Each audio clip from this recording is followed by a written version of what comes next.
Bonjour à tous et bienvenue sur la chaîne CapFR. Dans cette vidéo, nous expliquerons la sixième partie. L'histoire continue après que le général Liu ait consommé une partie de l'arbre de la pagode.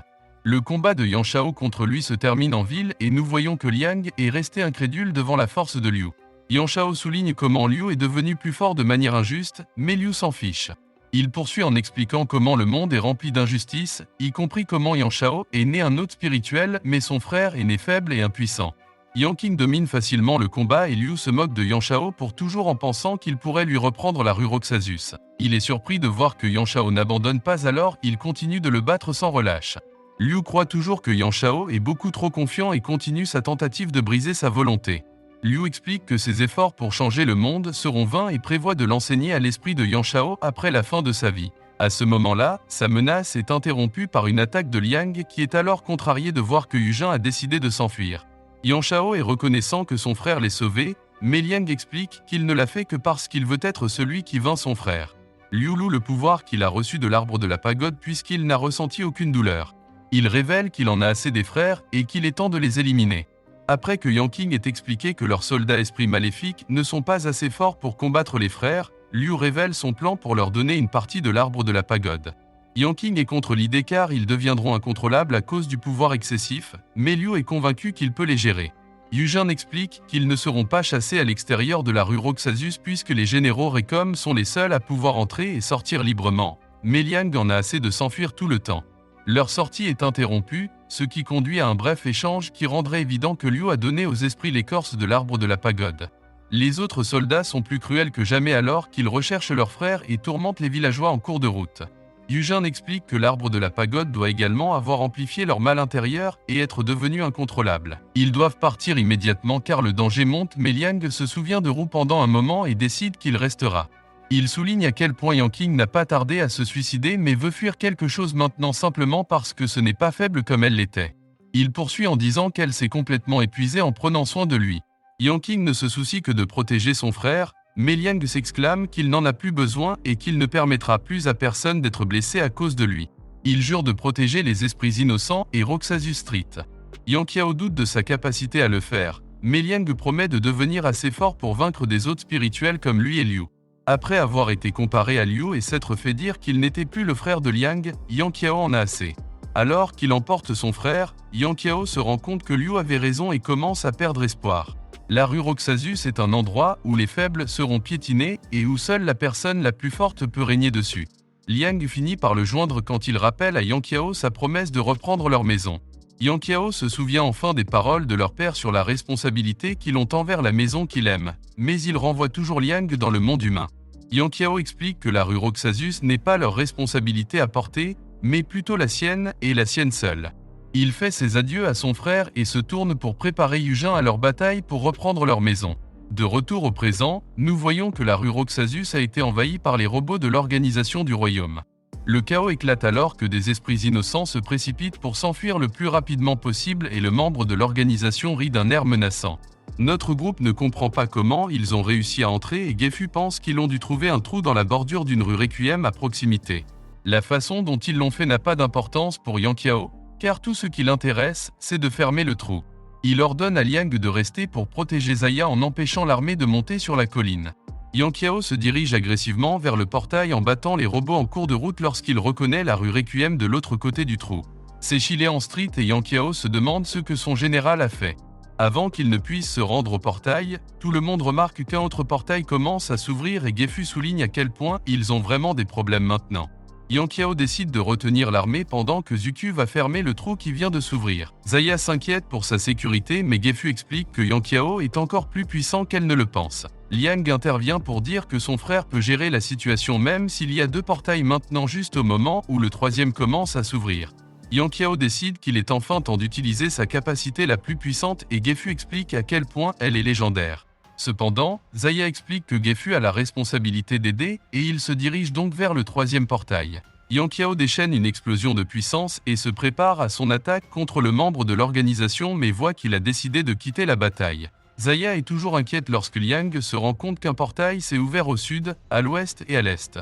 S'il a raison, un autre ouvrira bientôt du côté nord, mais ils auront une chance de prendre l'initiative. Liang convoque son robot et décide de mettre en place un piège juste avant l'ouverture du prochain portail. Son plan fonctionne parfaitement alors que les deux font pleuvoir un barrage de missiles sur les ennemis entrants et Gifu les félicite pour sa rapidité de réflexion. Le groupe parvient à vaincre tous les envahisseurs et Liang promet à Zaya qu'ils la protégeront autant de fois qu'il le faudra. Zaya est découragée lorsqu'elle pense à la façon dont elle doit toujours être protégée même si elle a son propre tuteur.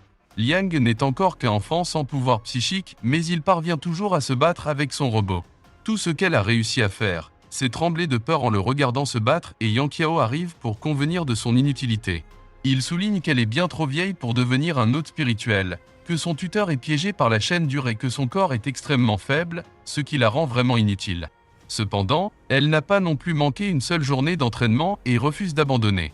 Elle ne permet pas à son pauvre destin de l'arrêter et elle veut le changer de la même manière qu'il l'a fait autrefois.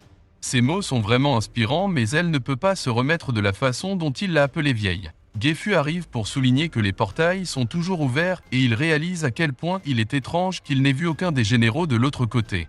Gifu va enquêter et Liang souligne comment les 4 portails semblent former une sorte de sceau autour d'eux. Gifu arrive à une réalisation similaire lorsque les portails amènent un monstre doté d'une énergie psychique extrêmement puissante au combat.